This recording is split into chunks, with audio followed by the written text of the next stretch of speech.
All India football ഫെഡറേഷന്റെ തലപ്പത്തിരിക്കുന്ന മേധാവി കല്യാൺ ചൗബെ പുള്ളി ഒരു ബുദ്ധിമാനാണെന്നൊക്കെയാണ് നമുക്ക് തോന്നിയത്.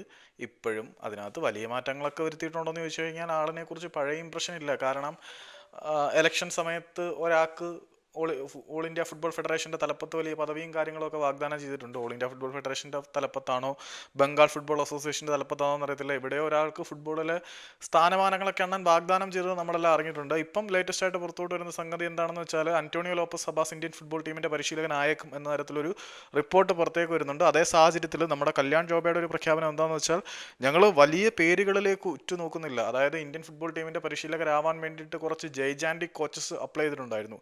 അതിനകത്ത് 20 പേരെ ഷോർട്ട് ലിസ്റ്റ് ചെയ്തിട്ടുണ്ട്. അവരുടെ പേരും കാര്യങ്ങളും ഒന്നും പുറത്തോട്ട് വിടുന്നില്ല എന്നാണ് പുറത്തേക്ക് വന്ന അപ്ഡേറ്റ്.